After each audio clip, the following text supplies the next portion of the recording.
Dala A, karibu. Karibu wimbo. Karibu tuimbe.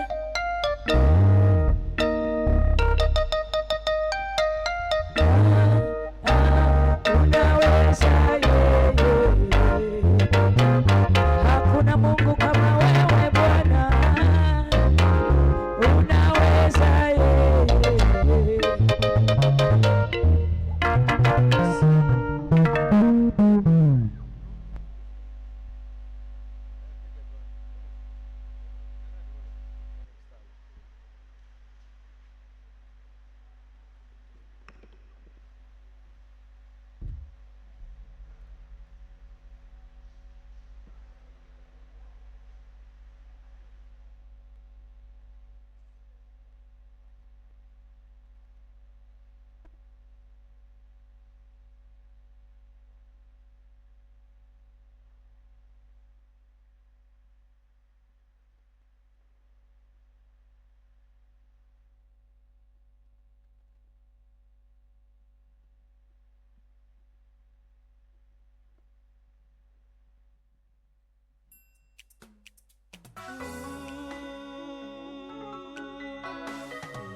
Yesu akauliza, wataka nikufanyie nini?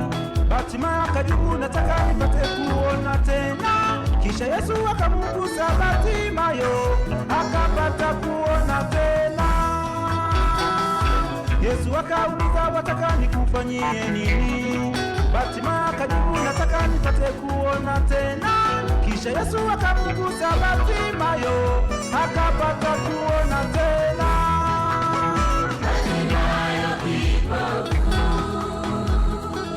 Aliteseka miaka mingi, aliposikia habari za Yesu, alipaza sauti yake kwa huruma zake Yesu, kwa upendo wake mwingi, aliwaambia wanafunzi wake, mwiteni huyo.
hashindwi na jambo lolote.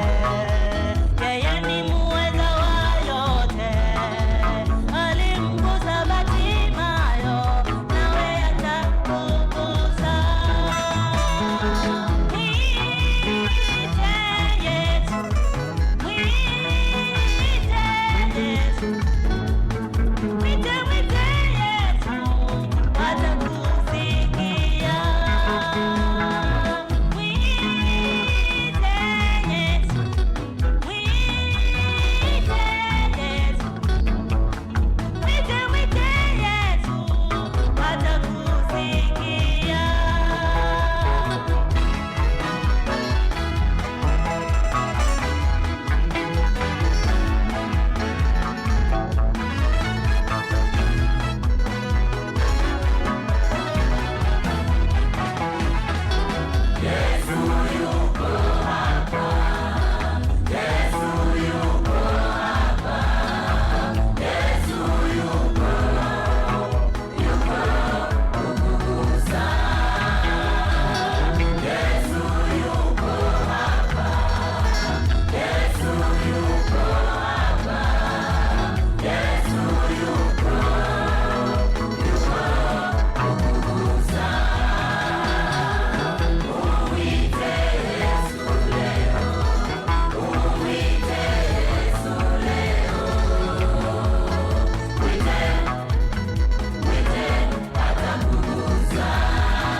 Hallelujah.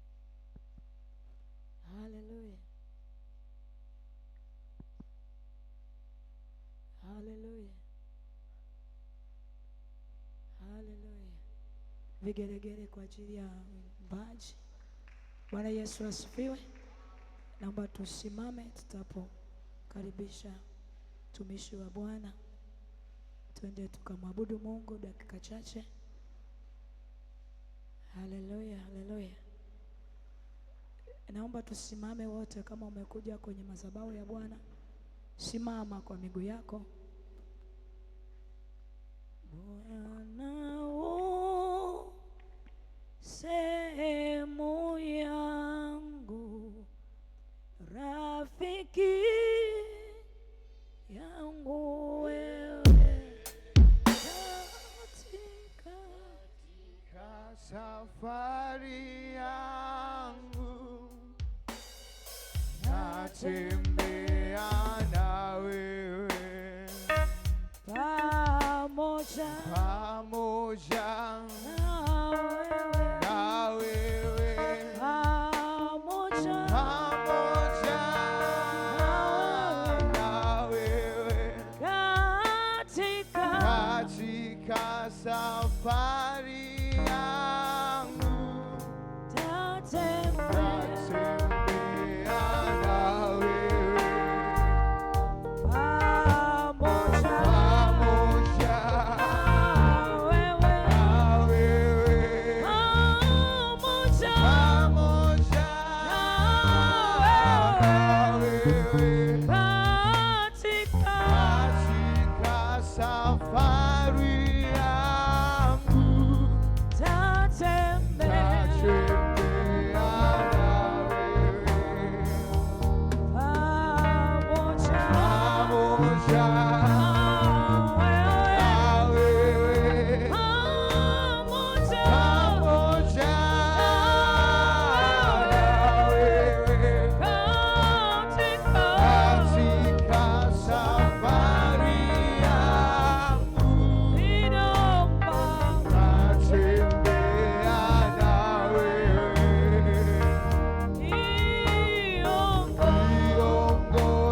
Baba mtakatifu, Mungu wetu wa milele, Mungu wa mbinguni, Mungu liye hai, Baba, tuna kila sababu ya kushukuru tena mchana huu. Umetupa neema ya kuwepo tena nywani mwako. Tunaketi miguuni pako, tufundishe. Na mimi mtumishi wako unitumie kama chombo chako kunena na kanisa lako la thamani sana, watu wako uliowakomboa. Lakini tunahitaji ukombozi zaidi ya mioyo yetu na maisha yetu, tukakombolewe katika hali nzima ya kiuchumi na maendeleo katika dunia hii, ili tuendelee kukupa wewe sifa na utukufu kwa ajili ya maisha yetu. Uanze nasi tena sehemu hii, ukamalize nasi katika Yesu Kristo mwana wa Bwana wetu. Amen. Tuketi.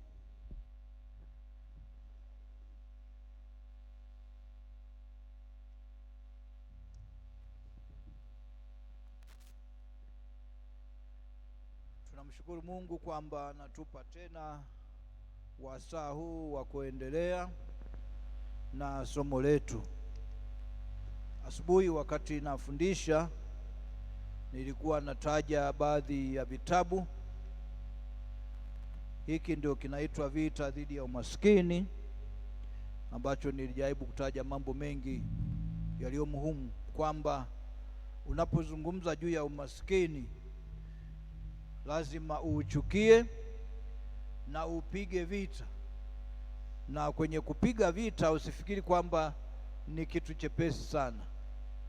Kama kingekuwa chepesi sana, wote tungekuwa matajiri. Kama kingekuwa chepesi sana. Sasa ni lazima upate mbinu za kivita, na ndio maana hapa unakuta nimechora, hata kama alinibadilishia mtoaji wa baadaye alitoa picha, lakini sikuwa tumechora kabisa. Tulichora kifaru kikibomoa kibanda cha umaskini ambacho kinaonekana kimejengwa kwa concrete. Sasa huyu alipotoa akaondoa tulichochora, si kwa mkono, akaweka ya kwenye mtandao, kanaonyesha kibanda kenyewe kamechoka. Lakini kibanda cha umaskini ambacho tulikochora kilikuwa ni cha zege. Halafu unahitaji kifaru cha kivita kubomoa, na kwamba ubomoi hivi hivi tu. Ndio maana tumekuwa tukiangalia sifa za mtu ambaye anaupenda umaskini, lakini jioni tutaangalia sifa za mtu ambaye sasa anachukia umaskini na anapambana nao. Ndio tunasema vita dhidi ya umaskini. Na ukizungumza vita, na lazima uwe na kitu kinaitwa battle plan. Kuna kitu kinaitwa battle plan au nini ya vita, ni mpango mkakati kama wa kupigana vita. Huvamii tu. Ukivamia tu unapigwa. Kwa hiyo lazima uwe na plan ya kupambana na umaskini. Hiki kinapatikana kwa shilingi 10,000. Lakini kitabu kingine ambacho nimekizungumzia sana, nilipokuwa nataja habari za wale akina Robert Mugabe, akina nani yule Mandela, ile mifano ile imo kwenye kitabu cha Nguvu za Kujitambua. Hiki ni shilingi 5,000. Lakini tutakuwa tunaangalia pia kutoka kwenye kijana na kumiliki uchumi. Kuna mambo ambayo tutayagusa hapa, kijana na kumiliki uchumi. Hata nilipoanza kuzungumza juu ya thamani ya kijana imo humu. Hiki nacho shilingi 5,000. Hiki nilikitoa rasmi wakati wa kongamano la vijana la KKT kule Dodoma. Lakini nacho hiki, nguvu ya mwanamke katika ndoa, kinaonyesha sifa za mwanamke ambazo mwanaume anatakiwa kuzijua, lakini pia mwanamke anavyotakiwa kujijua. Mwanamke anavyotakiwa kujijua, nacho hiki shilingi 5,000. Lakini tunacho kitabu kingine, Adamu uko wapi? Hiki ndio nimekitumia kwenye makongamano ya wanaume. Adamu uko wapi, ijue nguvu ya nafasi. Lakini jana nilikuwa na kongamano la wanaume wa sharika 5 za Njombe mjini. Niliongeza kitu kingine kwamba kuna ijue vita ya nafasi, kwamba mwanaume anakaa kwenye nafasi yenye vita tayari. Hapa nilisema tu ijue nguvu ya nafasi, lakini jana nimeongeza ijue vita ya nafasi. Hiki nacho shilingi 5,000.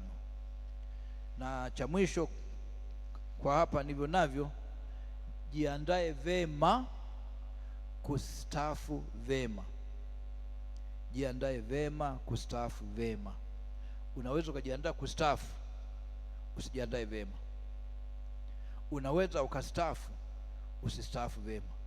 Sasa tunapozungumza juu ya kustaafu, wengine wanafikiri kwamba tunazungumzia walioajiriwa, kwamba akifika miaka 60 anatakiwa kustaafu, 65 kustaafu. Hatuzungumzi hiyo tu, kila mtu anastaafu. Hata mfanyabiashara anastaafu. Hata mfanyabiashara atafika mahali ambapo hataenda tena dukani. Na tunao mimi nipo nao wafahamu hata pale mjini, wamewachia watoto wao wanashughulika na shughuli zao, wameshastaafu. Lakini hata wakulima, utafika mahali hutakwenda shambani, hata kama wengine wanakwenda mpaka akiwa na miaka 90, lakini bado ataacha tu. Kwa hiyo jiandae vema kustaafu vema. Ndio hivi vitabu. Lakini pia katika vitu ambavyo tunavitengeneza, kati ya vingi, leo ninavyo viwili tu. Nilizungumzia pale asubuhi unga wa mbegu za parachichi, upo hapa na faida zake ambazo nilizisema, shilingi 10,000. Lakini unga wa tangawizi nao shilingi 10,000. Siku nyingine nitakuwa na unga wa aina nyingi, leo ninazo hizo. Na hii nataka iseme nini? Nataka iseme fanya kitu kufuatana na mazingira yako. Fanya kitu kufuatana na mazingira yako. Mimi siwezi kusema nitakuwa mkulima wa mpunga wakati siko kwenye mpunga, wala siwezi kusema mimi nitakuwa mkulima wa miti mzuri, miti ya mbao, wakati sipo kwenye mbao na wakati sina nafasi ya kwenda kwenye mbao. Kwa sababu kama huna nafasi, una miti yako iko Mfindi, wewe uko Njombe au iko Lupembe, kuna siku nyingine hata hukumbuki hata shamba lilipo. Yaani inatokea kabisa, naonyesha shamba la mtu mwingine. Kwa hiyo unafanya vitu. Kwa mfano, yupo ambaye yuko kwenye eneo ambalo anaweza kufanya kitu, anafanya kufuatana na mazingira. Sasa mimi zamani wakati nina nafasi, nilikuwa ninakwenda sana shambani. Kila Jumamosi nilikuwa napanda basi la Superfeo kwenda Songea. Huko ndiko kwa nakwambia nililima shamba la mezani lile la papai, nikijua kwamba kama papai moja linabeba 80, nikiwa 1,000 nina papai 80,000. Nikapiga hesabu, nikiuza kila papai shilingi 500 tu, nina milioni 40. Halafu sikupata hata shilingi 10. Sasa nilikuwa na muda, hali ilikuwa inaniruhusu. Lakini baada ya kupewa ofisi hii siwezi tena kufanya hivyo vitu. Sasa siwezi kujisingizia nikasema siwezi kufanya chochote kwa sababu sina muda. Siwezi kwa sababu ya mazingira. Yaani kuna watu wanajitetea namna hiyo. Mimi siwezi kwa sababu ya mazingira. Mimi nimemtembelea, tena dereva wangu anajua, nimemtembelea binti mmoja kule Dar es Salaam. Tulikutana dukani. Mimi nanunua vikopo kwa ajili ya kupandia maua, yeye ananunua vikopo. Nikafikiri ni muuzaji, nikamuuliza, akasema nenda kauliza wale pale. Halafu unapotoka unaenda wapi? Akaeleza anakoenda. Tukampa lift, tukampeleka mpaka nyumbani. kule nyumbani anakaa gorofani. Kule gorofani anapanda, anawatika miche ambayo inatumika kwa ajili ya viungo, sijui kuna minti, sijui kuna nini, yani ana miche ana nyingi huko gorofani. Mche anauza shilingi 10,000. Mwenyewe nilinunua pale. Lakini yuko gorofani anapanda miche, ameangalia mazingira. Kwa haya mazingira hapa naweza kufanya nini? Anasema ninaweza kuuza miche ya viungo vya chai, viungo sijui vya pilau, sijui gani. Yuko gorofani.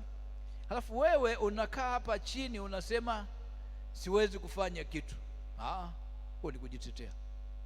Kwa hiyo unafanya kitu kufuatana na mazingira. Asiwepo mtu anayesingizia akasema siwezi kufanya kitu. Sema sina uwezo wa kufikiri, yaani sijui nifikiri nini. Hapo ni sawa. Kwa hiyo baada ya kuonekana kwamba sasa siwezi kuwa na muda huo wa kwenda mashambani kwa muda wa kutosha, sana sana nikijitahidi ni Jumatatu tu moja huwa naweza nikaenda. Kama Jumatatu hii nimeenda kuweka mbolea kwenye shamba la parachichi kwa sababu nilikuwepo, lakini siku nyingine unakuta hupo. Sasa unafanya vitu ambavyo tunaweza kufanya. Sasa hizi tunafanya hata usiku hii. Yaani wakati mwingine nakumbuka kuna siku ilikuwa nasafiri, tumefanya, mama anasaga, binti anaweka kwenye chupa, mimi napima. Nakumbuka nipima mpaka saa 7 usiku. Kapima, nikamaliza, kazifunga, nikalala dakika 45, kaamka, safari ya kwenda Arusha. Nini, mchana wote tulitingwa. Mimi nilikuwa ofisini, mama alikuwa shambani. Narudi ni jioni kwamba lazima mzigo utoke. Na kwa mjasiriamali, hakuna kosa kubwa kama la mtu anakuja na hela halafu anaondoka na hela. Hakuna kosa kubwa kama hilo. Kwa hiyo mimi nifike Arusha waseme tunaomba tangawizi, wanakuja na hela halafu nasema sina, halafu anaweka hela mfukoni. Naomba unga wa mbegu za parachichi, sina, anaweka hela mfukoni. Yaani inakuwa yani kwenye ujasiriamali inakuwa ni kosa kubwa sana. Ni sawa sawa na sasa hivi pale nyumbani kwangu tuna kuku wa kienyeji. Nina foleni ya watu wanaonunua mayai shilingi 18,000 tray. Yaani limejaa, nakuja kuchukua la kwangu, mwingine anakosa, anarudi na hela. Yaani anarudi na 18,000, unaiona hivyo, unajisikiaje? Yaani kuna wakati wanasema, yaani ingekuwa naweza kufanya kwa muujiza niseme nyie kuku tageni tray 10 kwa siku. Yaani si kuna miujiza useme nyie kuku tageni tray 10 kwa siku, maana ningekuwa na 180,000. Lakini sisi tumepewa uwezo mwingine, sio wa kusema nyie kuku tageni. Mnasema nitawafuga na sasa utataga. Unatengeneza miundombinu ya kuweza kufanya. Kwa hiyo fanya kitu kutokana na mazingira ulionayo. Fanya kitu kutokana na mazingira. Sasa yani wewe jiulize, ukiwa kwenye mazingira yako unaona nini? Yaani ukiwa kwenye mazingira unaona nini? Yaani ukisimama hivi kwenye mazingira yako hivi unaona nini? Kuna mtu anaweza kaja kwenye mazingira nyumba yako, kama nilivyomzungumzia yule afisa wa serikali yule aliyeenda kwa yule jirani yake, alafu anaona ana kuku wamejaa, anaona mabua, anaona eneo kwamba mbona hapa hawa kuku anaweza kuwasimamia wakatoa kuku wengi tu. Lakini yule jamaa alikuwa haoni. Hata anapoambiwa kwamba hawa kuku ukiwasimamia watazalisha, anasema siwezi. Sasa yaani ukisimama kwako ukiangalia mazingira unaona nini? Ukiwa mjini unapita unaona nini? Unaona watu wanatembea kama miti au Makesi ule kipofu alipofunguliwa macho, unaona sasa, ninaona watu wanakwenda kama miti, manake haoni vizuri. Na unaona watu wanakwenda kama miti au naona watu au naona hela. Siku moja tulikuwa tunapita pale mjini Njombe. Wakati mkoa ndio umetoka kuanza, watu wameanza kuongezeka. Nilikuwa na mtu mmoja nimetoka naye ofisini, tunasafiri tunakwenda kule kanisa la Anglikana kwenda NMB kule. Yaani msongamano hata kwa kupita watu wengi. Akasema mimi siku hizi Njombe nimeshaichukia.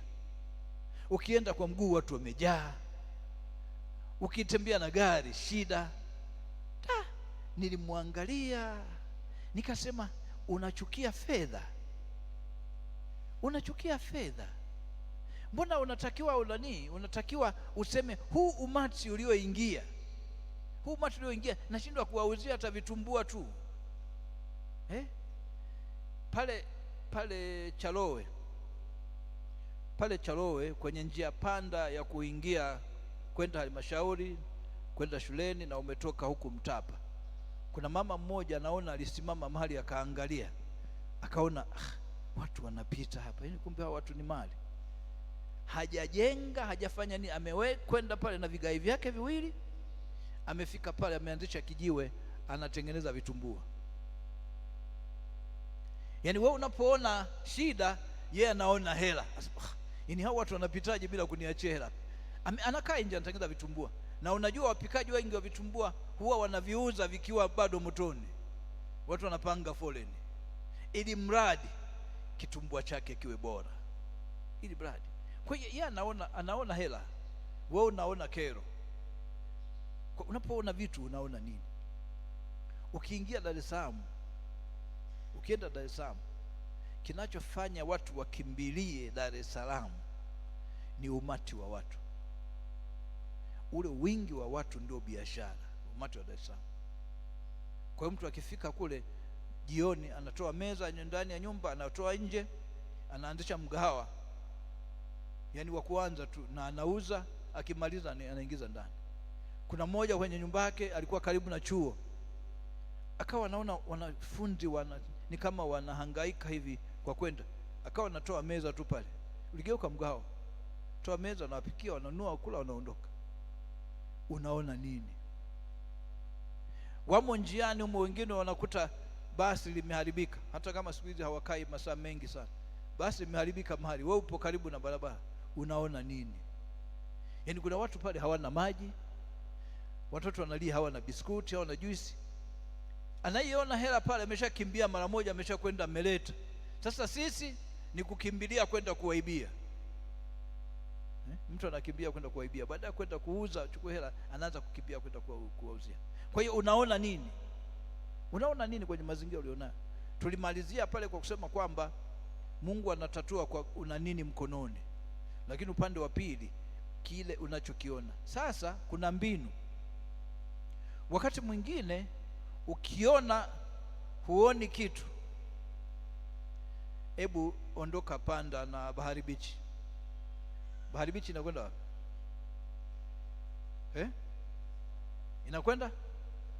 Inakwenda Dar. Unakwenda Dar, wanauliza, nasema naenda kusafisha macho, naenda kusafisha macho. Unazunguka, unajifunza, ukirudi hapa unasema yaani kama hao wanafanya, kumbe mimi hapa naweza kufanya hivi. Ukirudi, ukigeuka hivi, ukiangalia Mbalali, unaiona kwa upya. Unajua uhakika nionao ni hivi, kuna vitu sisi hapa tuvioni, wakiingia wageni wanaviona. Kwani hakuna wageni wengi? Wageni tunyoshe mikono jamani, ambao ni wageni. Kuna vitu tunaviona Mbalali,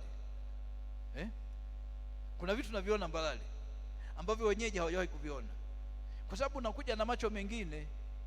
Yaani wewe mgeni unapokuja na macho mengine unaona haraka kuliko ambaye yupo hapa. Ambaye yupo hapa ameshazoea. Unajua ni sawasawa kisayansi, ni sawasawa ukiwa ndani ya nyumba kukawa kuna kitu kinanuka, baada ya muda si unazoea. Akiingia mtu mwingine anasema, jamani, mbona hapa ndani pananuka? Unamwambia, mbona hapa nuki? Sasa hata ukiwa mahali wageni wakija wanaona fursa wakati wewe huoni. Sasa ndio maana utakuta sisi tulikuwa tunatoka, unakwenda kutafuta kazi Tanga, alafu wa Tanga wanakuja kutafuta kazi, wanakuja kufanya kazi huko. Kwa hiyo unaona nini? Unaona nini? Ni muhimu kweli katika kutoka kiuchumi. Siku moja kuna mfano. Siku moja kuna kundi la watu kama tulivyo hivi hapa sisi, walitoka wakaingia barabarani, Walipoingia barabarani, ghafla wakaona mawe yamezagaa barabarani. Unajua, ukiona mawe barabarani unajiuliza maswali mengi. Kulikuwa na nyoka walikuwa nampiga, kwa nini amejaa barabarani? Au kuna watu walikuwa wanataka kuteka magari, ndio maana wamejaza mawe barabarani. Unasema, lakini mbona hayajapangwa mstari? Wakati wanashangaa hivyo, akatokea mtu akasema, nyie watu,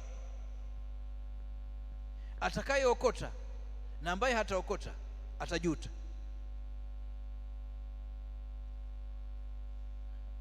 Unaokota, unaacha. Atakayeokota na ambaye hataokota atajuta.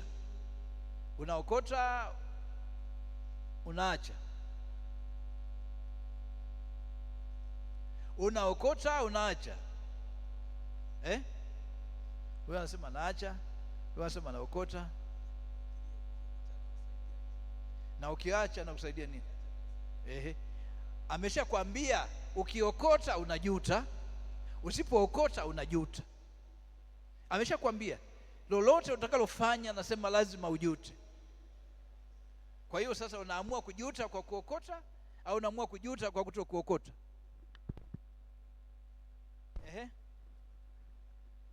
Unaamua kujuta kwa kufanya nini? We bora ujute kwa kuokota. Anasema bora nijute kwa kutokuokota. Maana ni uamuzi, aina ya kujuta tu ndio unaamua. Jamaa anasema ni bora nijute kwa kuokota. Sasa waliookota waliondoka nayo kwenda nayo nyumbani. Kufika nyumbani, usiku yaligeuka kuwa dhahabu. Ambao hawakuokota hawakuwa na kitu. Waliookota wakajuta, ningejua ni dhahabu, ningejua ni dhahabu, yaani yale yote ningebeba. Hafu wale wengine wanasema, yaani afadhali wenzetu hata hicho kidogo mlichukua. Kwa hiyo wakati mwingine maamuzi yanakuwa magumu sana. Kwenye masuala ya maamuzi kwenye ujasiriamali, unasema nifanye nisifanye, nifanye nisifanye. Kwa hiyo wakati mwingine unakuta inakuwa kama bahati nasibu.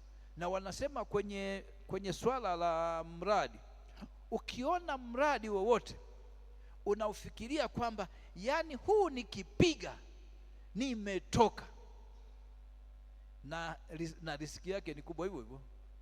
Yani unawekeza riski kubwa hivyo hivyo. Riski ndogo na faida ndogo, faida kubwa, riski kubwa. Yani unasema, yani hapa nikitoka nimetoka, nikianguka nimeanguka kweli. Sasa hapo ndipo penye mtihani, nitoke au nianguke. Nyinyi mnalima. Sasa ngoja nisizungumzie ya Usangu, nizungumzie ya Kia ambako nilikuwa mwenyeji zaidi. Kule Kilimanjaro wana mashamba makubwa sana ya maharage sana, na mwaka mtu akipiga, yani anapata maharage kweli, yani ukiangalia hata mwisho uone. Sasa jamaa mmoja alipiga mwaka mmoja kapata maharage bwana. Mwaka wa pili akasema, sasa hapa nataka kutoka. Akauza na pickup, akaingiza fedha kwenye shamba la maharage. Kwa anasema, yani hapa nikitoka, yani hapa yani umaskini umeisha. Bwana amepiga namna hii, amepanda, mvua hazikunyesha, anaiangalia hivi pickup haitoki. Si aliondoka kwenda kujinyonga. Sasa wewe usijinyonge eti kwa vile umeenda unakuta eka 100 za mpunga zote mafuriko yamefanya hivi. Utakiwa kujinyonga. Maisha yanatakiwa yaendelee. Maisha yanatakiwa yaendelee. Unajua, mtu yoyote anayefanya shughuli za ujasiriamali asije akakudanganya kwamba anafanikiwa na hajawahi kupata hasara. Akikudanganya namna hiyo, huyo sio mkweli. Huyo sio mkweli. Yani mimi nimeshapoteza sana.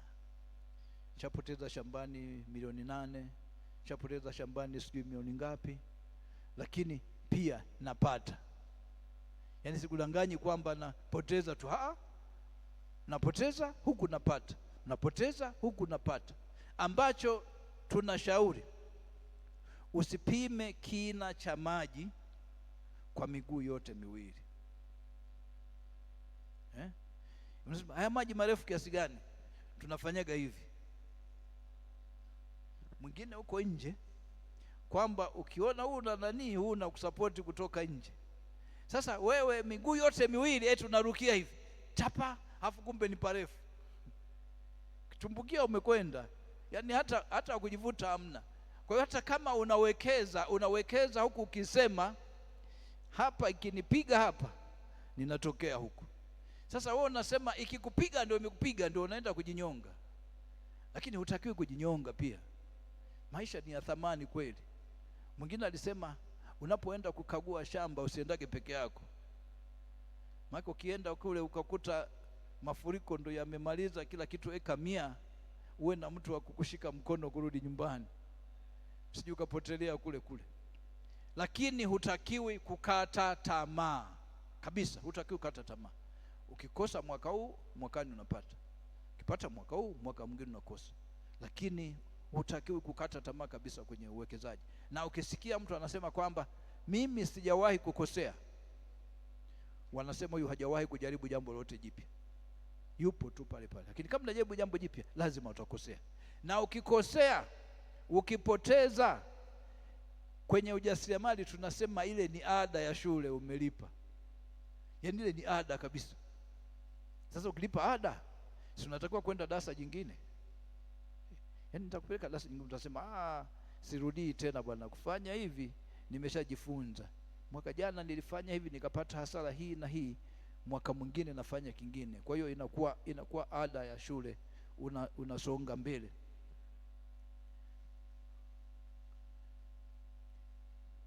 Tulikuwa tunazungumza fursa. Sasa iliwahi kutokea mwandishi wa habari alienda kumhoji Bill Gates, yule bilionea. Bill Gates ndio huyo muuzaji wa mifumo ya mambo ya kompyuta hizi, ile wanasema software za kompyuta, ni Bill Gates na ni bilionea kweli. Sasa mwandishi mmoja wa habari akasema ngoja niende nikajifunze. Akaenda ofisini, akasema samahani, leo nimekuja nataka nijifunze siri ya mafanikio. Umefikaje hapa? Na yeye amefundishwa ukienda kwa tajiri usifanye nini? Umefundishwa kwamba ukienda kwa tajiri usifanye nini? Usiombe hela. Sijui umefundishwa hivyo. Ukienda kwa tajiri usiombe hela, ila uombe nini? Uombe akili na maarifa. Jamani, hizi methali tumwage mnaziangalia. Hizi methali mwage mnaziangalia. Mbona unaweza kaomba mtaji? Mimi sijaomba hela, ila nimeomba mtaji. Kwa sababu nikiomba hela ya kwenda kunywea chai, hapo nimeomba hela. Lakini nikienda kule nikiomba mtaji nikapewa, sijaomba hela, nimeomba mtaji. Sasa huyo jamaa mwandishi wa habari akaenda na hiyo akili ya ukienda kwa tajiri usiombe hela. Akafika pale akamwambia, nimekuja nataka nijue siri yako ya mafanikio. Bill Gates hakumjibu. Alikuwa amekaa mezani, akavuta draw, akachomoa cheki, akampa mwandishi wa habari, akamwambia andika kiwango chochote cha fedha unazotaka. Sasa yule katekewa, kasema samahani, mimi sikuja kuomba hela.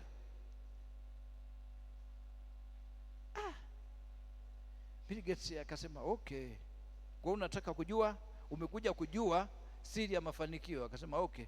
Akarudisha cheki ndani, kafunga.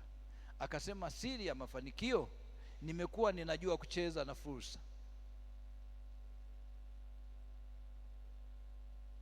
Jamaa si amemaliza, nenda.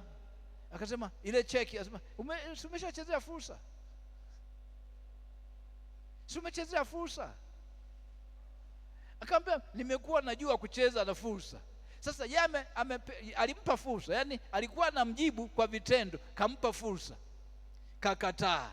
Mwaminifu kweli kwa yale aliyofundishwa. Jamani, mimi sijaja kuomba hela, mimi nimekuja kuomba maarifa. Sasa mwenzako anamwambia maarifa nionayo, nimekuwa najua kucheza na fursa. Unajua corona ilikuwa fursa kwa kina Bill Gates. Nyinyi mnajua hiyo? Na wengine wanasema huenda walitengeneza wenyewe. Mimi sijui, mambo ya mitandao haya. Wanasema hao jamaa walitengeneza wenyewe, walifanya nini? Ni mambo ya mitandaoni. Lakini corona ilikuwa fursa kwa wengine. Ikitokea tu watu wametengeneza hela. Pale Njombe mtu mmoja wakati wa corona alisema ametengeneza hela pale Njombe. Alikuwa anatengeneza hivi vinywaji, anatengeneza unga wa parachichi, anatengeneza nini, yani alikuwa anatengeneza vitu ambavyo mtu akivitumia kinga inapanda, kwa hiyo inatibu, kama inaweza kutibu. Kwa hiyo alitengeneza. Lakini kule Dar es Salaam kuna mmoja wa duka la madawa wakati wa corona alitengeneza hela kuliko wakati mwingine wowote. Wakati wengine wamefunga duka, wako nyumbani, yeye ndio akatengeneza, kaweka utepe, unasimama huko, anauza dawa. Maka alijua watu lazima wanahitaji dawa. Ameuza sanitizer, ameuza nini. Wanampigia simu wenzake, uko wapi? Niko Kariakoo. Unafanya nini? Ninauza dawa. Nao walikuwa wamejifungia ndani, wanatoka wanakimbia kwenda kuuza, lakini yeye ameshauza. Sasa akataja habari za fursa. Yaani fursa tunazo nyingi kweli. Sasa unazitambuaje fursa? Hivi unazitambuaje fursa? Viashiria vya fursa ni vipi? Unaweza ukataja baadhi ya viashiria vya fursa? Viashiria vya fursa.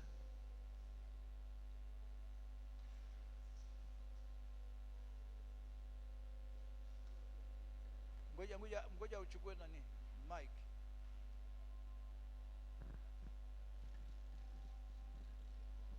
Viashiria vya fursa ni kuadimika kwa vitu, uwe mwepesi kugundua kipi na kipi hakipatikani. Kitu, kuadimika kwa kitu ni fursa. Kuadimika kwa kitu ni fursa. Yaani kitu fulani hakipo, alafu na wewe unashiriki kusema, yaani mimi hapa Mbalali mimi sipapendi kabisa. Nini? Yaani kitu fulani, yaani mpaka kuhangaike ndio ukipata.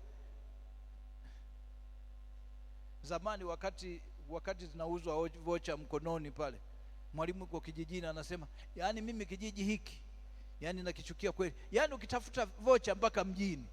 Sasa yaani wewe ndio uuze vocha. Na sasa siku hizi tunanunua vocha kwenye mtandao tu, wengi hatusafiri.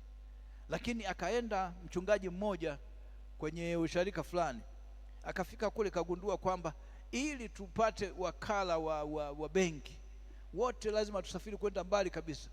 Kaamua kuanzisha wakala wa benki, wakala wa M-Pesa, si wakala wa nini. Kuadimika kwa kitu ni moja fursa. Kiashiria kingine cha fursa, mwachia mzee mwenyewe, nataka na mwingine, kama amnyoshi mkono nampa mwenyewe. Kiashiria kingine cha fursa, tumpe mzee tena, mpe Mike. Kiashiria kingine, sisi tumezaliwa kwenye ukulima, ardhi. Ukiangalia ardhi utaangalia nini vinahitajika na kufanya kazi kwa juhudi zote. Anasema anaangalia kwenye ardhi inaweza kuweka nini. Kiashiria kingine,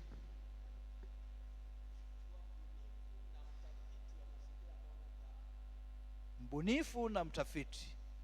Sasa utajuaje kwamba hapa kuna fursa? Utaangalia kiashiria gani? Mwenzio ameshasema atakuta kitu fulani hakipo. Maana hapo unazungumza sifa za mjasiriamali ambazo tutakuja, lakini kiashiria kwamba hapa pana fursa ni nini mmoja wapo?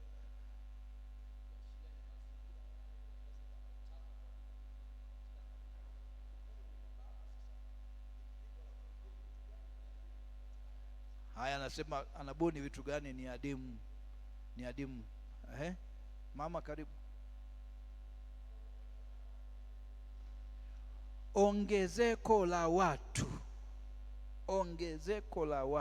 ni fursa, ni kiashiria kwamba hawa watu, na nitaizungumza sasa hivi, ongezeko la Watanzania ni kitu gani, tunataka tujiandae na nini kinahitajika. Ongezeko la watu, ujio wa watu. Yaani ukijua kumbe kuna watu wanakuja. Sasa kama watu wanakuja, wewe utakuwa unaona nini? Ndani ya watu utakuwa unaona nini? ongezeko la watu utakuwa unaona nini? Maana huoni watu, ila unaona nini? Unaona chakula. Unapoona ongezeko la watu unaona nini? Chakula kinahitajika kwa wingi. Naam, malazi, usafiri, bodaboda wapeleke hapo, wapeleke hapa. Kingine nyumba za kupanga, sehemu za kuishi. Kingine maduka ya madawa. Kingine shule. Kingine vitu vingi tu, yani unatakuwa unaona vitu. Kiashiria kingine, naam, kiashiria kingine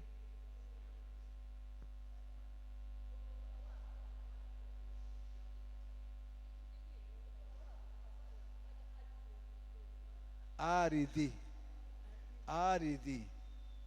Yani atagundua kwamba hapa sasa swala la ardhi natakiwa kuona namna ya kuilinda na namna ya kuitunza na namna ya kuitafuta.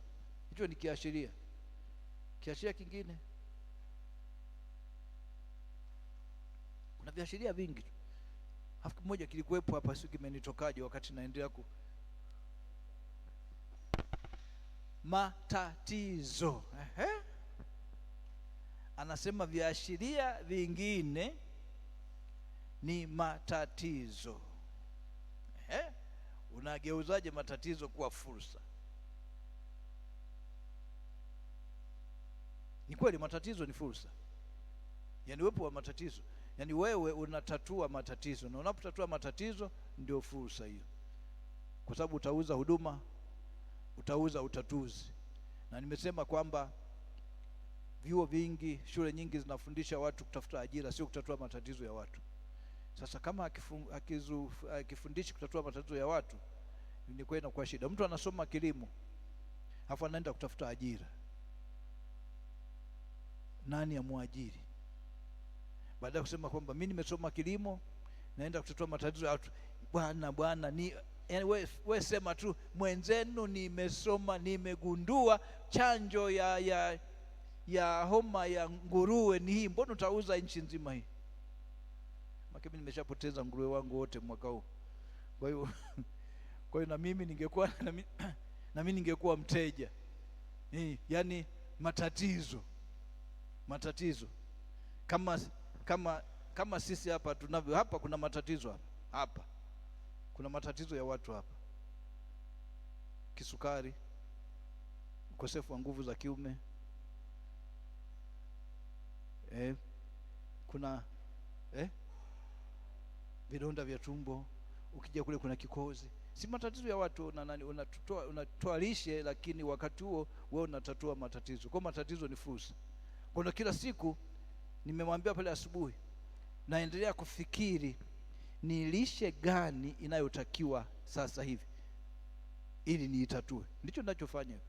Nimekwambia asubuhi pia naendelea kufikiri usalama wa chakula, kwa sababu kwenye ongezeko la watu, moja ya kitu ambacho ni hatari sana ni usalama wa chakula. Ni usalama wa chakula. Kwa sababu nilikuwa naongea na mtu mmoja wa Dar es Salaam juzi, anasema jamani, tunaogopa hata kula ndizi Dar es Salaam. Zinaingia kutoka Tukuyu jioni zikiwa za kijani, asubuhi ni za njano zinauzwa kabisa. Yeye anakuambia asubuhi ni za njano, na yeye anashughulika na mambo ya vyakula, kwa hiyo anajua. Anasema yani hapana. Nini? Anasema watu tumezidiwa soko, yani wanashindwa kulisha, kwa usalama wa chakula unapungua. Sasa kama usalama wa chakula unapungua, wewe unajibainisha kwamba kwangu unapata chakula ambacho ni cha asili, organic. Unajibainisha, unatatua matatizo. Kuna mmoja alinyosha tena kwa ajili ya viashiria vingine. Karibu.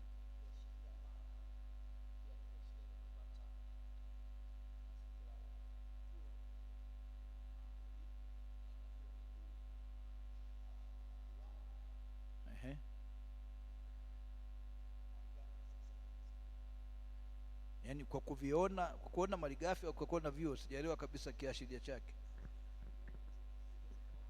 Okay, yaani kukiwa na ongezeko la watu, kwa mfano chuo kikuu, kwa hiyo naona fursa za maji, samaki na vitu vingine, viwanda. Kwa hiyo viashiria vya fursa vipo vingi sana. Yaani hapo tumetaja vichache viashiria vya fursa, kwamba hapa pana fursa. Unajuaje hapo pana fursa? Lakini kubwa sana ni geuza matatizo kuwa fursa. Geuza matatizo kuwa fursa.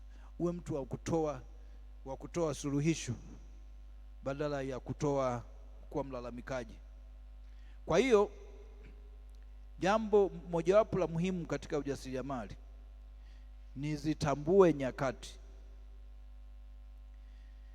Zitambue nyakati. Zitambue nyakati unazoishi, unazofanya kazi. Yaani bila kujua nyakati huwezi kujua uelekeo upande gani. Zitambue nyakati.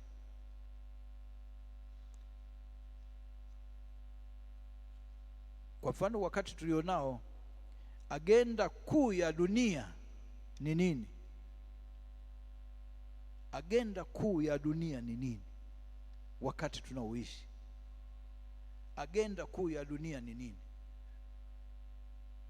Kama naijua agenda kuu ya dunia ni nini, lazima mjue. Yani agenda kuu ya dunia ni kitu gani? Agenda kuu ya dunia ni nini?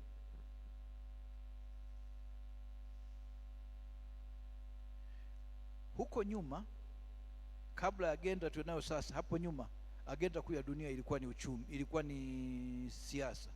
Hapo nyuma mpaka 1989 agenda kuu ya dunia ilikuwa ni siasa. Ndio nakuta kwamba kulikuwa na siasa ndio inaongoza dunia, kati ya ukomunisti na ubepari. Lakini yalipokuja mabadiliko ya Urusi, siasa za Urusi za perestroika zilisambaratisha mfumo wa siasa ya ujamaa. Agenda ikawa imeisha. Baada ya hapo, kuanzia 89 mpaka leo, agenda kuu ya dunia ni uchumi, na nguvu inayofanya kazi ya dunia ni uchumi. Huko nyuma ilifanya hiyo. Kabla ya hiyo kulikuwepo na ya kijeshi, ilikuwepo na ya kidini. Kabla ya kidini ilikuwepo ya kijeshi. Nimezifafanua kwenye kitabu kile cha Vita Dhidi ya Umaskini. Agenda kuu ya dunia sasa hivi ni uchumi. Ni uchumi. Kwa nini Marekani na Israel wanaipiga Iran?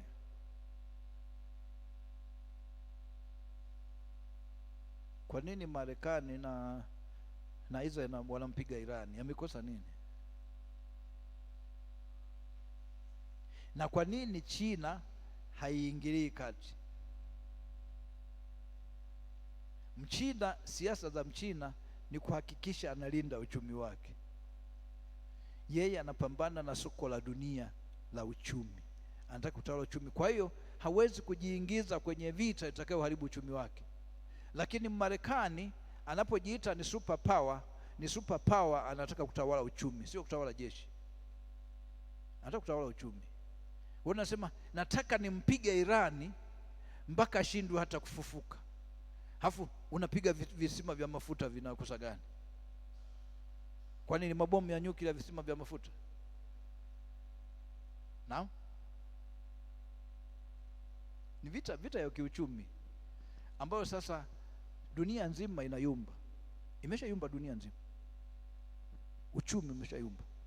Nakumbuka tarehe 28 usiku saa 8 iliingia message kutoka kwa kijana wangu aliyeko Ujerumani. Nilikuwa sijui mimi kwamba kuna vita. Ananiambia, baba, nenda kajaze mafuta magari yote full tank, vita imeanza. Mafuta yatapanda bei. Kwa kweli asubuhi niamka nienda nikajaza ya mama, nikajaza full tank, na pickup ya kwangu nikajaza full tank. Yaani kwamba kama itatokea yanaadimika, sio kupanda tu. Kama ingetokea yanaadimika, ningekuwa na mafuta hata ya kwenda hospitali. Kama ingetokea yanaadimika, hayajaadimika, lakini yamepanda. Ni vita ya kiuchumi. Vita ya kiuchumi. Yaani vita nyingi zinazopigwa duniani agenda kubwa ni uchumi. Kwa hiyo ufahamu nyakati unazoishi. Hata ukiona madhehebu yanaibuka, kwa taarifa yako, agenda za madhehebu mengi kuibuka ya kila aina, kila kona, ni uchumi. Ni uchumi. Yaani wewe angalia tu ni nini kinatokea, ni uchumi. Mtu anatafuta waumini watoe sadaka, watoe michango, awatapeli, auze maombi. Hatuzungumzi kwamba sadaka za kutolewa, lakini kuna maombi yanauzwa, yanauzwa. Sasa hivi kuna manabii kuwaona, kumuona tu ni 500,000. Yaani ingekuwa kwetu namnayo, mchungaji, yaani kila msharika naye niona ni 500,000, mbona ningekuwa nani? Mbona wachungaji tungekuwa matajiri? Kila msharika naye niona 500,000. Na una washarika wangapi wanaokuona? Kila msharika naye muona 500,000. Wakikaa kwa mazungumzo 1,150,000. Halafu akikuuzia maji yapo 50,000, yapo ya ngapi? Na mnapigwa, mwende mkapigwa tu. Tusipoamka tutapigwa. Kimbilieni kwa Yesu jamani, msikimbilie kwa watu. Ni mnakimbilia kwa watu. Kuna ni biashara ya uchumi, ni uchumi. Kwa vita kubwa ni uchumi. Kwa hiyo nikasema tambua nyingine, wakati unao alinisaidia yule mama pale, kuongezeka kwa idadi ya watu, kwamba idadi ya watu inaongezeka. Achana na dunia, ndani ya Tanzania sasa hivi tunazungumzia tuko milioni 60. Miaka 13, 14 ijayo tunatarajia kuwa milioni 100. Halafu ifikapo 2050 milioni 118. Hiyo ni changamoto na ni fursa. Kwa ujue kabisa kwamba idadi ya watu inaongezeka. Kwa mfano, sijajua Mbalali, ongezeko la watu Mbalali likoje? Njombe mjini ongezeko la watu ni la ajabu, na maduka yameshapanda bei. Sasa hivi kupata mlango Kilemba ni milioni 20. Haikuwepo hiyo. Ilikuwa milioni 20 unanunua mlango. Sasa hivi milioni 20 ni Kilemba. Watu wameongezeka. Halafu wale wa machinga waliopo soko kuu, Kaukuta, yana amechukua Kaukuta kama ilipo hapo upana wa TV huyo, na kidogo tu hapo. Ukitaka akuachie ni milioni 2 Kilemba chake, na hatoki na hakuachii. Yaani ukiona amekuachia, amekuwa anaenda amepata mlango mwingine mkubwa zaidi. Ni ongezeko la watu. Kwa hiyo lazima tujiandae kulisha dunia, tujiandae makazi. Sasa sio wewe sasa uko hapa unalima mpunga, unaishia kulima mpunga, kawekeze. Usichie kulima mpunga na kuishia hapo, kawekeze. Hiyo tutazungumza sasa hivi hapa, unatafuta fedha za nini. Lakini kiashiria kingine, ardhi imepanda thamani. Ulishaizungumza hapo, ardhi imepanda thamani kwa sababu ukitaka kilimo, ardhi; ukitaka makazi, ardhi; ukitaka biashara, ardhi. Vibanda vya biashara unajenga wapi? Si unajenga kwenye ardhi. Kwa hiyo ni vema sana ujitahidi kuona kwamba unaweza kumiliki ardhi. Jitahidi kwamba unaweza kumiliki ardhi. Sasa nilipokuwa nazungumza hapa kwamba sio wewe unalima tu unaishia kulima, kuna swali hapa moja linasema, unataka fedha za nini? Umeweka kwenye kitabu cha Vita Dhidi ya Umaskini. Hivi unataka fedha za nini? Unataka fedha za nini? Mpe mic. Yaani unafanya kazi, unataka fedha za nini? Inawezekana tunawaambia watu hapa mkazalishe fedha, mwe wajasiriamali, wakati hawahitaji fedha kabisa. Yaani mpaka utangulie kwanza, unataka fedha za nini? Nataka fedha za kujikimu. Unataka fedha za kujikimu. Malazi, magonjwa, vitu vyote viko katika pesa.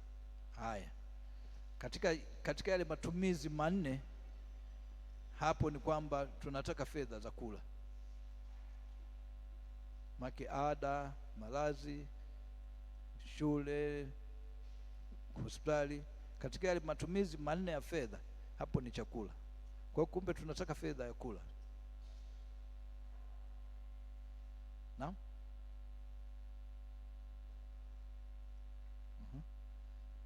Unajua, unapotaka kufanya mradi wowote, jambo la kwanza usiulize hivi nikilima mpunga napata pesa, hivi nikifuga kuku napata pesa. Hilo swali ni kosa. Sema ninataka fedha ya nini, kuna fedha gani naitaka. Ukishasema, ukijua unataka fedha ya nini, ndio uanze kusema nifanye nini ili nipate hiyo hela. Usianze na kwamba nifanye hiki je nipate hela. Uanze kwamba hitaji lako ni nini. Ndio amesema mzee pale, hitaji letu la kwanza ni la mambo ya msingi ya vyakula, malazi, nyumba kuishi na nini. Hiyo ndio hitaji letu la kwanza.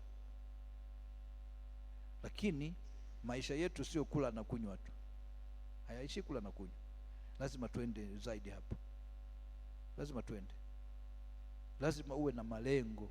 Fedha unayotafuta ni ya nini? Kwa mfano, unasema mimi natafuta fedha kwa ajili ya kujenga nyumba ya kuishi, si ndio hitaji lako? Hitaji langu ni nyumba ya kuishi. Utaanza kujiuliza ni nyumba kubwa kiasi gani? Nyumba mnasema ni ya vyumba vingapi au ni ya ukubwa gani? Maana kuna vipimo vya nyumba ya kuzungumza. Nataka nyumba ya vyumba 5, au zamani nataka nyumba ya bati 50. Sasa bati zinatofautiana ukubwa, lakini si unataka, lazima uwe na nyumba. Unasema nataka nyumba ya aina fulani. Tuseme kwa mfano nataka nyumba ya vyumba vingapi? Tusizungumzie vyumba. Nataka vyumba vingapi? Naam, nataka nyumba ya vyumba vingapi? Ngapi? Nyumba ya kuishi, sijasema ya biashara. Unataka nyumba ya vyumba vingapi? Mwingine sema 5, mwingine 10. Ya vyumba 10 ya kuishi mwenyewe na familia yako yote, na wote wapo hapo, au baada ya siku wote wengine wanaondoka wote. Una familia kubwa ya kutosha vyumba 10. Mwingine sema 5, mwingine sema 10. Hiyo nitazungumzia baadaye. Lakini ukishasema nataka nyumba ya vyumba 10 kwa mfano, au 5, unasema hii nyumba ni ya shilingi ngapi? Na wakati mwingine huwa hatujui hata bei. Unajenga nyumba shilingi ngapi? Kwa hiyo unajiuliza, nikilima eka moja ya mpunga, nina uwezo wa kujenga nyumba ya vyumba 5 mara moja tu kwa mwaka? Naam? Haiwezekani. Kwa hiyo kitakufanya ufikirie ni nini nitakachofanya ili nijenge nyumba ya vyumba 5. Ndio maana ya kusema unataka fedha za nini. Maana inakufanya ufikirie mradi mkubwa nitakaofanya ni nini. Ndio maana mwenzako, unajua kwa nini nilienda kulima papai mezani na kutafuta zile milioni 40? Nilikuwa nasema nikipata milioni 40, ile hoteli yangu finishing itakwenda mbali sana. Ndio maana nilikuwa natafuta wapi naweza nikapata mradi wa milioni 40. Ndio maana nikafanya kilimo cha mezani, kwa sababu kuna kitu unakitafuta. Kwa hiyo kuna kitu unachotafuta. Kwa hiyo itakusaidia, hilo swali linakusaidia upime ukubwa. Kwa mfano mwingine anasema kwamba mwaka huu, kuna mchungaji mmoja ni mkulima mzuri sana wa mahindi, anasema mwaka huu nataka, kuna eka za kununua gari, kuna eka za kuendelea na ujenzi.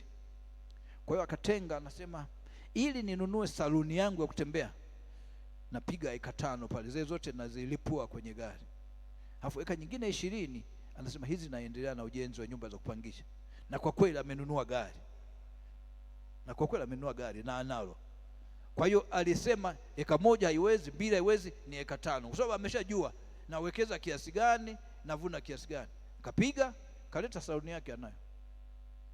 Kwa hiyo unatangulia ninataka fedha za nini. Hiyo itakusaidia mambo mawili. Jambo la kwanza, inakusaidia kujua ukubwa wa mradi. Jambo la pili, inalinda matumizi. kwamba hizi fedha nimepata, nilisema za gari, halafu unazipeleka kwenye ada. Sio sahihi. Ukipeleka kwenye ada umekopa. Na sisi wazuri kweli wa kukopa, wa kujikopa halafu haturudishi. Ni wazuri kweli wa kujikopa halafu haturudishi, na mwisho kujikopa kunaishia wizi. Yaani ni wazuri kweli wa kujiibia wenyewe, kwa sababu unajua mradi wowote sio wewe. Biashara sio wewe, biashara ni biashara. Akija mkaguzi hapo anasema kuna fedha imeibiwa hapa, sema hizo nilichukua mwenyewe. Sasa si umeshaiba? Wewe si mwizi? Si auditor amekukamata wewe ni mwizi? Unataka fedha za nini? Usimamie kwenye ulilolenga. Kama usimamii, kesho unapiga huku, kesho unapiga kule, halafu unakuwa huna malengo. Yaani hata unavyoona mimi hapa ninauza hapa hivi vitu, cha kwanza sio kwamba nauliza nikiuza hizi napata hela. Cha kwanza nauliza ninatafuta fedha za nini? Ninatakiwa niuze ngapi mpaka nipate faida? Niuze 2? Hapana. Yaani sasa hivi nasema ili nipate faida natakiwa niwe na uwezo wa kuuza hizi angalau 1000 kila mwezi, kwa sababu sasa hivi nauza hazizidi 200 mwezi mzima, hazizidi 200. Uzalishaji wangu uko chini, usambazaji uko chini. Lakini sasa ili nifikie lengo nataka niweze kuuza 200. Sasa 1000. Sasa 1000 nitauza hii peke yake? Jibu hapana. Lazima niongeze na product nyingine, ili nikikutana na wewe kama uchukui, huna hitaji la unga wa parachichi, utakuwa na hitaji na tangawizi. Kama huna hitaji na tangawizi, utakuwa na hitaji na mchaichai. Kama huna hitaji na mchaichai, utakuwa na hitaji na mlonge. Kama huna hitaji na mlonge, utakuwa na hitaji la nini kingine? Rozela. Kama huna hitaji rozela, utakuwa na hitaji la, kwa mfano sasa hivi nimeshapata order ya mchungaji mmoja alishanifuata, nataka unga wa kitunguu saumu. Sasa pesa zipo tayari, bidhaa sina. Na bidhaa sina kwa sababu nimeshagundua nahitaji mashine maalum ya kufanya nikiandaa ibaki kitunguu saumu. Lakini nikaenda Dodoma, askofu alinipa kazi ngumu. Anasema mimi nataka unga wa tango. Unga wa tango. Yaani kabini niende shule. Nimesoma shule ikaniambia unaweza kutengeneza unga wa tango, lakini yatakuwa matango mengi kweli mpaka uje ufikishe unga wa kupata hiki, kwa sababu 70% ya tango ni nini? Ni maji. Sasa ukikausha ili upate unga, ukikausha, anasema inawezekana, lakini ukikausha upate unga inatakiwa uwe na eka nzima ya matango. Na safari nimeuza matango, nimeuza sana matango. Nadhani alijua kwamba nilikuwa na matango, nimeuza ya kutosha tu. Kwa hiyo lazima ujue unatafuta fedha hizo za nini. Lakini ukisha sema unatafuta fedha za nini, swali jingine gumu, mwisho wa hicho unachofanya ni nini? Mwisho wa hicho kitu unachofanya ni nini?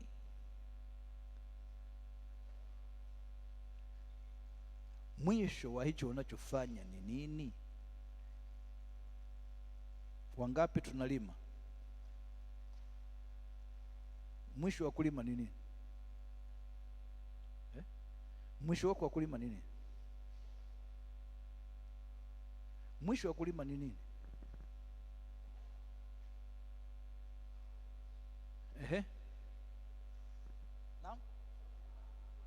Naam.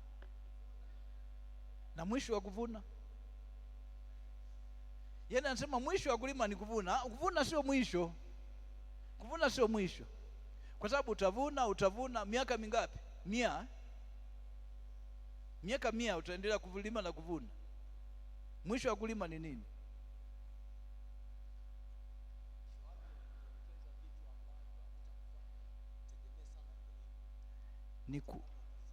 ni kuwekeza kwenye vitu ambavyo havitakufanya utegemee kilimo. Ndio mwisho wa kulima. Kwa sababu hata mimi mwisho wa hii siwezi, yani siwezi sasa hivi kwa mfano nazunguka navyo nchi nzima. Nikitoka ofisini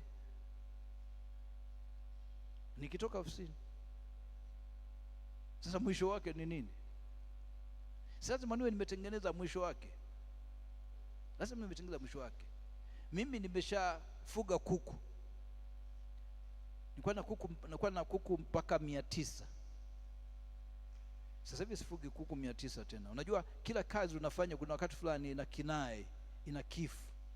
Yaani tulikuwa na kuku wa mayai, baadaye ikaonekana kwamba mama hawezi kwenda hata msibani, kwa sababu ukiwa na kuku wa mayai ni kama una mgonjwa wa drip nyumbani. Ukienda lazima urudi, vinginevyo umepoteza. Tukasema hebu tuwatoe upate muda sasa wa kushughulika na mambo ya kijamii, usibaki umefungwa. Lakini mwisho wake ni nini? Kama hujatengeneza mwisho wa unachofanya, itabaki historia kwamba fulani alikuwa na mabasi bwana. Sasa so wote fulani, yani bwana fulani alikuwa na mashamba. Wamasai tuko wapi? Wamasai wenye ng'ombe. Fulani bwana alikuwa anafikisha hapa ng'ombe 6,000. So wote, yani lazima hao ametengeneza mwisho wa kufuga ni nini. Hao ng'ombe 6,000 wamezaa nini? Ng'ombe 6,000 natakiwa tuone wamejenga igurusi, guest house, au wamejenga apartment za kupangisha huku na huko. Kama ninavyosema kwamba utakapofikia mahali uweze kuona kwamba ulichokifanya kinafanya unakula fedha kwa ulaini, ndio mwisho wa unachofanya. Yaani usiishie kusema kwa mimi nitalima tu mpaka mwisho. Ukilima tu mpaka mwisho hujatimiza lengo. Na kama mjasiriamali na mwenye kufikiri uwekezaji utakuwa hujafanya. Yaani hata kama una duka, faida ya duka uhakikishe kwamba unawekeza kwenye kitu cha kudumu. Hata kama una saluni, faida ya saluni uhakikishe umewekeza kwenye kitu cha kudumu. Kitu cha kudumu ni wanasema wenyewe ni real estate. Ni kwenye uwekezaji wa majengo, milango ya biashara, nyumba za kupangisha, hoteli. Yaani hata kama mna milango miwili hivi, mlango wa biashara sasa hivi kawaida ni shingapi? Mlango wa biashara shingapi? 70.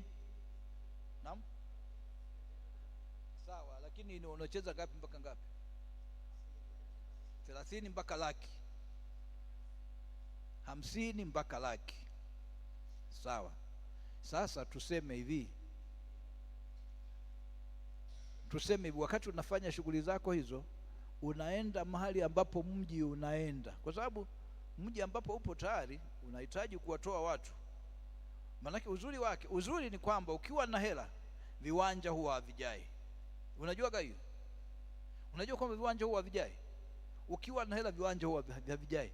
Yaani kuna mtu anaweza kuja hapa kaamua akasema nimepapenda hapa, tunaomba mpeleke agenda kwenye halmashauri kuu kwamba mimi nataka niwahamishe hapa, ninawapa eneo zuri sana. Halafu anawaambia nawapa bilioni 10. Hivi kikao cha barazani na wazee wa kanisa mtasemaje? Hamtaondoka kuja kwa askofu kushawishi kwa yani pale kwanza tupo padogo, yani tumekubaliana uje uondoe wakfu, lile kanisa liliwekwa wakfu, halafu tuamini sasa bilioni 10 unajenga makanisa mangapi? Si 10 kama hili. Sasa tunaenda wanajenga tu moja la bilioni 1, halafu unajenga na nyumba za watumishi wote, halafu mnabakiwa na bilioni 8. Bilioni 8 mnaziweka kule kwenye uwekezaji unaitwa UTT au bond, halafu zinawaletea milioni 300 kila mwaka. Mnasema jamani, yani sisi habari za michango hapa hatuna, yani kila mwaka tuna milioni 300 zinaingia vizazi vyote. Sasa kiwanja hakijajaa viwanja havijai, kinachojaa ni hela. Wewe kutokuwa na hela ndio viwanja vimejaa. Sasa hoja yangu ilikuwa hivi, unapokuwa sasa unazalisha kidogo kidogo kama mjasiriamali, sio mwekezaji, unaenda mahali ambapo mji unaenda. Kule mji unakoenda unachukua eneo, unahakikisha umejenga milango yako labda 20 ya biashara. Miaka 5 ijayo mji umefika. Inawezekana leo hii mlango kawa shilingi 10,000 ulikowekeza huko, lakini miaka 3 ijayo kawa 50,000. Lakini utakapofikia hapo unaachana na kilimo, unaingia sasa wewe ni biashara tu. Kwa sababu huwa wanasema jitahidi, ukiwa na nguvu, jitahidi kufanya kazi inayotaka usimamizi wa nguvu, ili uzalishe kitu ambacho kitakuwa na usimamizi mdogo. Ndicho unachotakiwa kufanya. Kwa mfano, niwahi kuona mmoja alikuwa na haisi, anasema hii haisi unavyoiona inatembea, hii ni nyumba. Hii haisi ni nyumba. Anasema ikimaliza tu kujenga nyumba yangu kule ya kupangisha, nauza. Sasa siwezi kukesha kila siku nasimamia konda na mimi nakuwa konda. Sasa nikimaliza tu basi. Kwa alipofikia mahali pa finishing, akapiga haisi, kaiuza, kaingiza kwenye finishing, amebadilisha mradi. Yaani ni kwamba mjasiriamali unatoka kwenye mradi mgumu ili ukupeleke kwenye mradi rahisi. Ndio nature ya mjasiriamali. Kwenye mradi mgumu kwenda mradi rahisi. Hata kwa mfano mimi mradi mkubwa tangu naanza ujasiriamali, shughuli zote ninazozifanya nishajisemea nataka fedha za nini? Nataka fedha za kujenga hoteli nzuri. Ndivyo nilivyojiwekea tangu naanza ujasiriamali, za kujenga hoteli nzuri.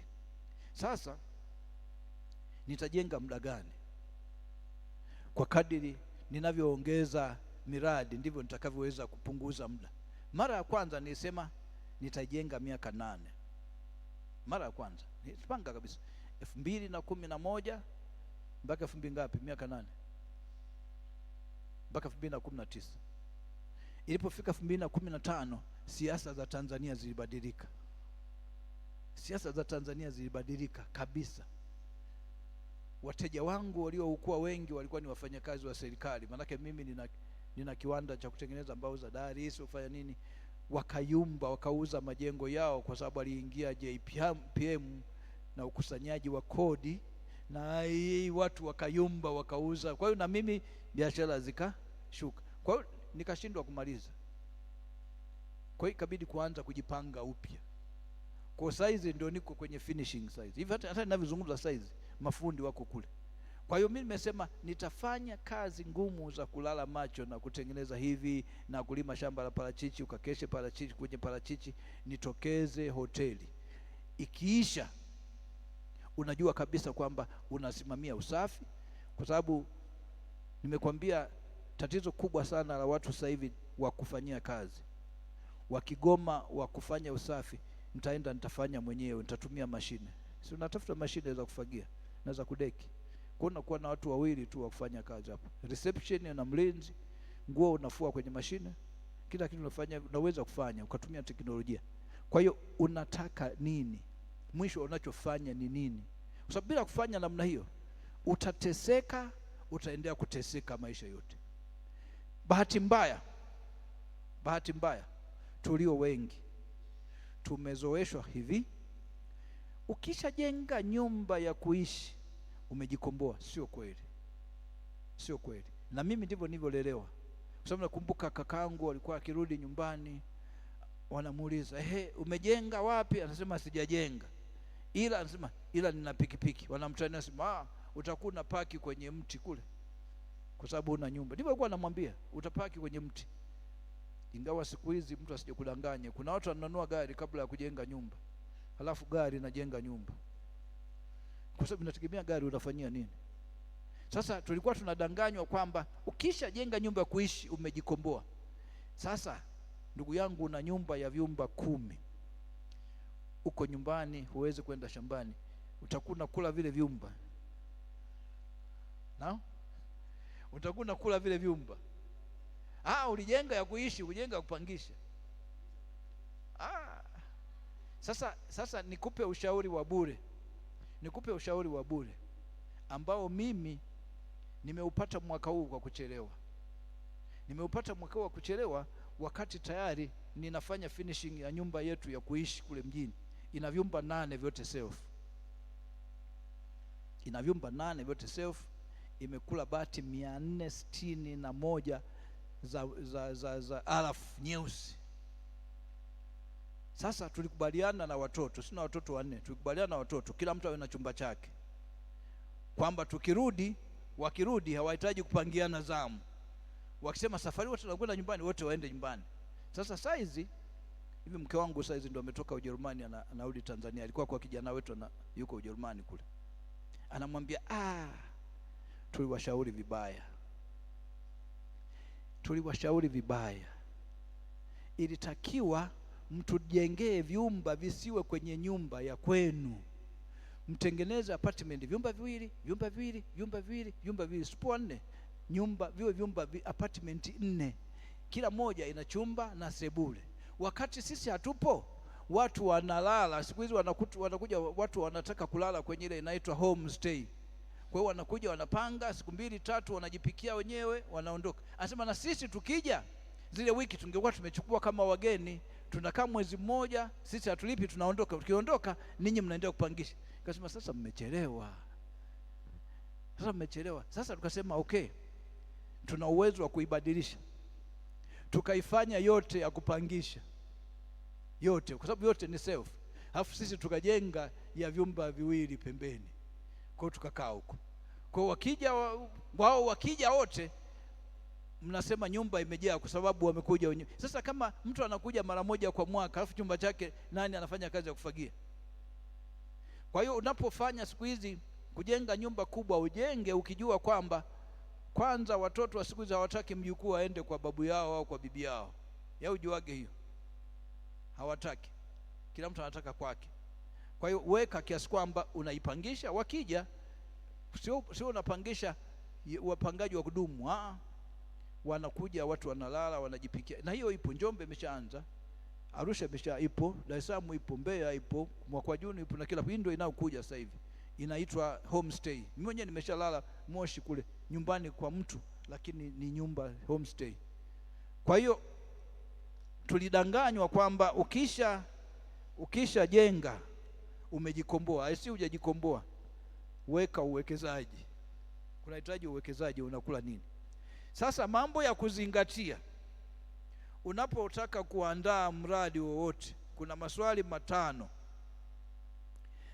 matano ya kuzingatia unapotaka kufanya mradi wowote ule.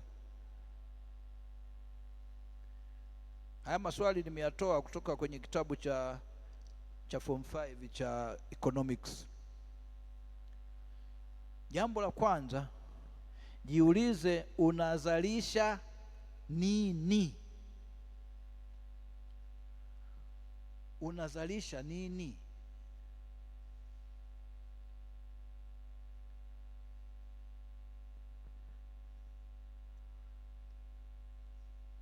Asingoja nijibu hii simu, mtu yuko airport, msikilize.